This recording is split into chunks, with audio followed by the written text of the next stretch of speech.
Welcome to this talk show, Enabling Investment in Nature. TNC launches new generation of technology. And welcome to everyone online, and also welcome to the audience here.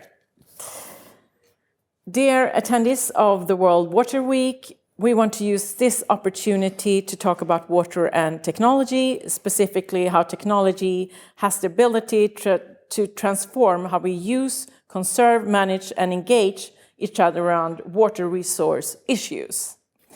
And watersheds are being degraded around the world with dire impacts on water security, climate resilience, and biodiversity. Watersheds are also the nexus of food security, energy, climate, and biodiversity challenges with an equally diverse set of stakeholders. The Nature Conservancy, a global environmental nonprofit addressing pressing global challenges in 76 countries around the world, has two new technology projects, the Waterproof and the Water Intelligence Platform, designed to engage stakeholders interested in conserving their watersheds through nature-based solutions and applying new governance approaches to local water challenges in novel ways. Waterproof and the Water Intelligence Platform exemplify this high-tech approach to solving water security challenges. And here with me on stage, I have George Schuler, who is Director of Water at TNC in New York, and Brooke Atwell, who is Associate Director of Resilient Watersheds at TNC's global team, and you are located in Seattle. A warm welcome to both of you. Thank you. George, can you share why TNC is leveraging this technology to solve water security and conservation challenges?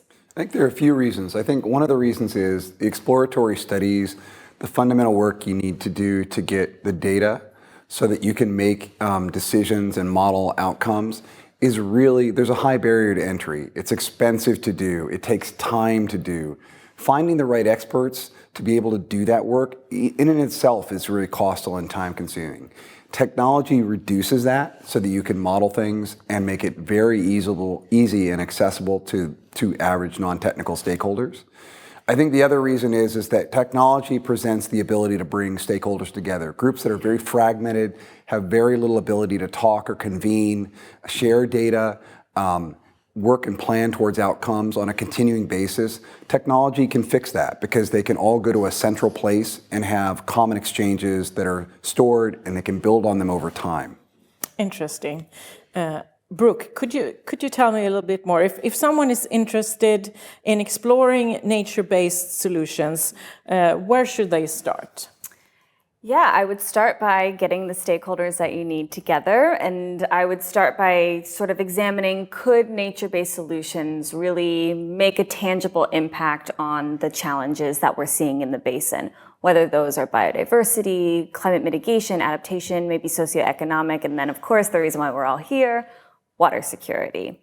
And so the Nature Conservancy has built a new tool called Waterproof, which performs sort of a pre-feasibility level return on investment analysis to see, does NBS make sense where I live and operate? Could it solve my challenges? It's really geared towards utilities right now, but it's really valuable for everyone. You can kind of customize the features to get a better sense of would this really impact where I live. And obviously, it of course lowers the costs, and George mentioned the barrier to entry for a lot of folks.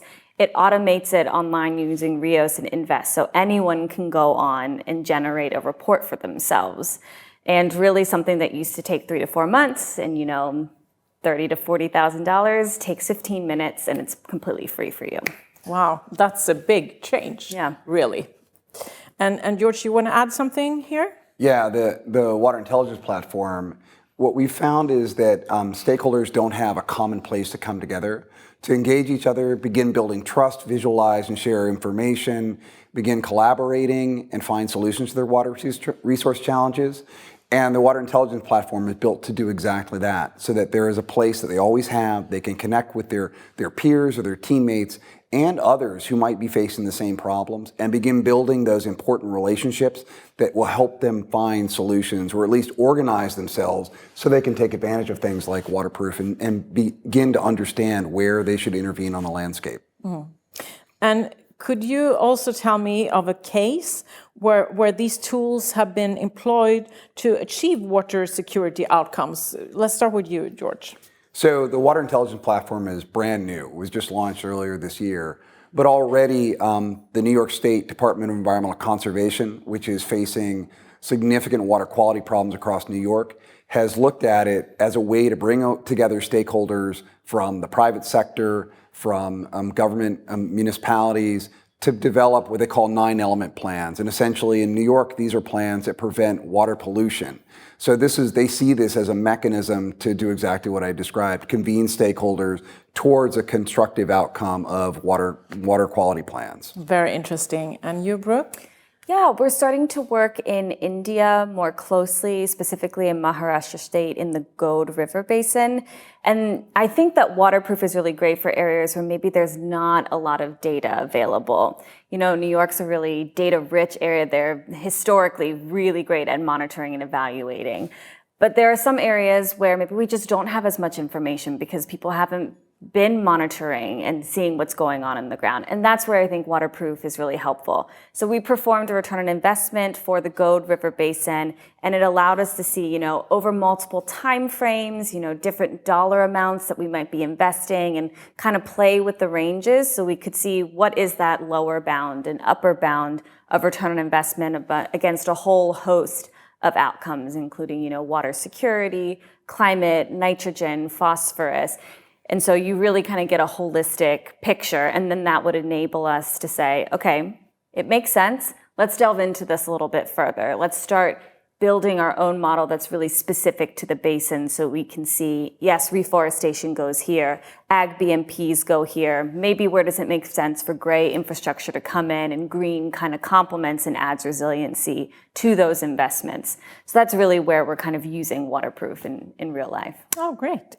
It's really interesting to hear these specific cases and how you can adopt it to different areas and different needs, actually. Yeah.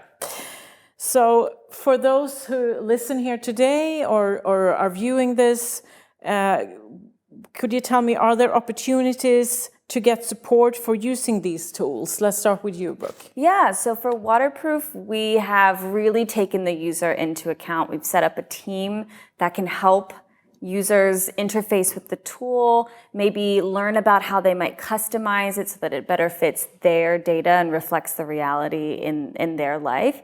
And so the Nature Conservancy, you can go onto the website waterproof.org, and it says contact us, and you can type a little message and we'll get back to you if you need some support.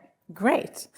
Anything you want to add here, George? No, the Water Intelligence Platform is kind of similar. We have a team that is there to support users. You actually make an account. We bring you in. We can support you to learn how to navigate the platform and bring your data in.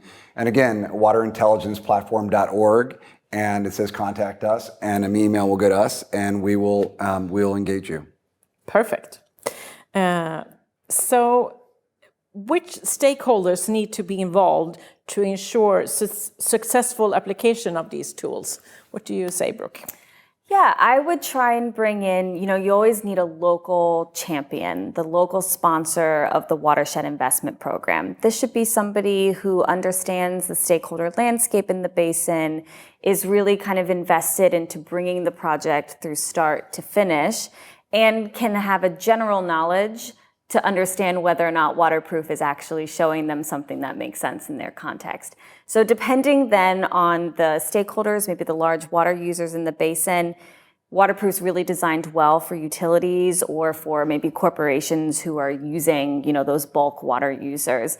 And so bringing some of them who might be primary investors in the MBS program into the process of developing waterproof might bring them in a little bit earlier, might help you start that conversation a little bit earlier and gain a little bit of momentum as you move forward into the other aspects of MBS development.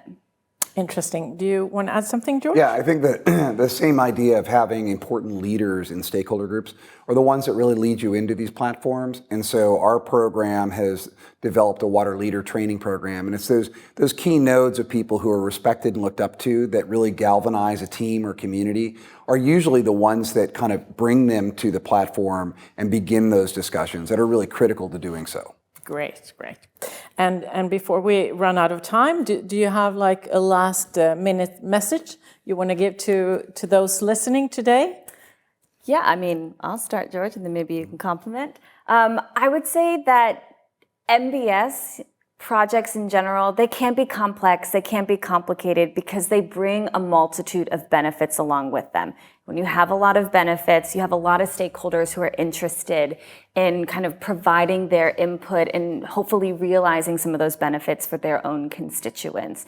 And so technology, what we're trying to do at the Nature Conservancy, we're trying to leverage that technology to kind of make that barrier to entry a little bit easier, engage those stakeholders in a meaningful way, and ensure that we're providing the science and tools and technical assistance necessary to really put MBS on the map.